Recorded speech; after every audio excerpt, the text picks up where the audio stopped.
সেবাশ্রয় শিবিরে ভুল চিকিৎসার জন্য অভিযোগ দায়ের হয়েছে তার পরিবারের পক্ষ থেকে। অভিযোগের তদন্ত হওয়া উচিত। ডায়মন্ড হারবার মডেলের নাম দিয়ে অনেক কিছু অপকর্ম হয়েছে। মডেলের নায়ক বলছেন ডায়মন্ড হারবারে নাকি 7,000 কোটি টাকা খরচা হয়েছে।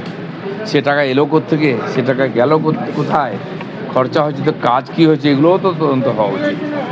এত বড় টাকা একটা খরচা হয়েছে, প্রথম কথা 7,000 কোটি টাকা একটা লোকসভায় কী করে খরচা হয়, তার সোর্স কী, এই টাকাটা খরচা হওয়ার পরে কী কাজ হয়েছে।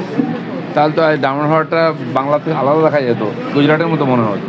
কোথাও কিছু দেখতে পাই না, খালি দুর্নীতি ছাড়া। নিউ ব্যারাকপুরে কলেজে, সেই কলেজের ইউনিয়ন রুম থেকে গুচ্ছ গুচ্ছ কন্ডোম উদ্ধার হচ্ছে, মদের বোতল। শিক্ষাঙ্গন ছিল এরকম মৌজ মস্তি ফুর্তি করার জায়গা, সবে শুরু হয়েছে। টাকার বাক্স, বাকি যত এই সমস্ত অনাকাঙ্ক্ষিত জিনিস অন্যান্য কলেজ ইউনিভার্সিটিতে পাওয়া গেছে। দুষ্কৃতীদের আখড়া। শিক্ষামন্ত্রী তো নাকে তেল দিয়ে ঘুমতেন, মন্ত্রীরা কিছুই জানতেন না, আর অর্থমন্ত্রী বাজেট সম্বন্ধে জানেন না, মেয়র প্ল্যান সম্বন্ধে জানেন না। এখন দেখা যায় শিক্ষামন্ত্রী স্কুল কলেজে কী চলছে কিছু জানেন না। কে চালাতো এটা? ভূতের রাজত্ব ছিল কি? আদালতে পছনার মুখে ভাইপো, কবে গলার স্বরের নমুনা দেবেন? ভাইপোকে ধমক আদালতে, কি বলবেন? ধমক খাওয়া সবে শুরু হয়েছে, এর আগেও খেয়েছেন। এরা এতদিন ক্ষমতায় ছিলেন, আদালতকে আদালত মনে করতেন না, যা ইচ্ছা করতেন। সেটা তো হতে পারে না, আসতে হবে সবাইকে সামনে।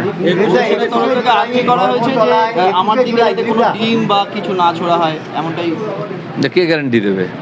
সবার পকেটে ডিম, তাহলে রাস্তায় যত লোক হাঁটছে সবাইকে সার্চ করতে হবে। বাজারে ডিম নেই, সব পকেটে ডিম চলে গেছে। কমপক্ষে ইঁট মারবে না এটা তো নিশ্চিত। আমরা তো ইঁট খেয়েছি, চুরি করিনি, এক কাপ চাও খাইনি কারো, কিন্তু গাড়ি ভেঙেছে, ইঁট পাটকেল লাঠি চলেছে আমাদের উপরে। জনতা অনেক আর ক্ষমাশীল যে ডিমের উপর দিয়ে চালিয়ে দিচ্ছে। এই যে হাজার হাজার লোকের কাছ থেকে টাকা নেওয়া হয়েছে চাকরির নামে, যত রকম সুবিধা দেওয়ার জন্য সরকারি টাকা নেওয়া হয়েছে, তারা তা কিছু করতে পারছে না, ডিমের মাধ্যমে রাগটা মেটাচ্ছে। 21শে জুলাই ধর্মতলায় সভা করার আবেদন হয় এবং 21শে জুলাই এবং তার সঙ্গে সঙ্গে 17 তারিখ অর্থাৎ 17 জুলাই এই দুদিন প্রস্তুতি দেখবেন এবং 21শে জুলাই সভা মমতা বন্দ্যোপাধ্যায়, কী বলবেন বিষয়টা? কোর্টে গেছেন, কোর্ট ঠিক করবে। 17 জুলাই আমি আগেও বলেছি, 21শে জুলাই এটা কোনো একটা পার্টির কবজা করার মতো একটা জন আন্দোলনে শহীদ হয়েছিলেন কর্মীরা, আমরাও তাদের সম্মান করি। কংগ্রেসের পতাকার তলে আন্দোলন হয়েছিল, টিএমসি হাইজ্যাক করেছে, টিএমসি কংগ্রেসের নেতাদেরও হাইজ্যাক করে নিয়েছে। তো একদিন গায়ের জোরে চলছিলাম, গায়ের জোর নাই। তো আমার তো মনে হয় এটা সাধারণ মানুষের জন্য খুলে দেওয়া হোক, ওখানে ফটো রাখা হোক, সবাই শ্রদ্ধাঞ্জলি দিক। কোনো একটা পার্টি কেন ঝান্ডা উড়িয়ে করবে?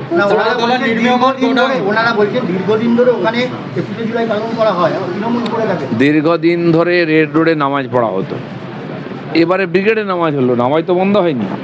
তো সেই জন্য ওটা কারো পৈতৃক সম্পত্তি নয়, ক্ষমতায় এসে গায়ের জোরে করবেন ওখানে। তো যাই হোক, আদালতের ব্যাপার আছে, আদালতে ফয়সলা হবে। পশ্চিমবঙ্গে সিআইএফ এর মেগা অপারেশন উদ্ধার 428 টনেরও বেশি চুরি হওয়া কয়লা। যত দুর্নীতির আখড়া এটাই। আর আমরা জানি কয়লা নিয়ে সবচেয়ে বেশি দুর্নীতি হয়েছে এখানে। কয়লা, পাথর, বালি, গরু, আর এর টাকা বহু জায়গায় গেছে, বহু লোক যুক্ত আছেন। এর আগেও হয়েছে তদন্ত চলুক, দোষীরা সাজা পাক, বাংলার এই যে অর্থনীতি সেটা কলুষমুক্ত হোক।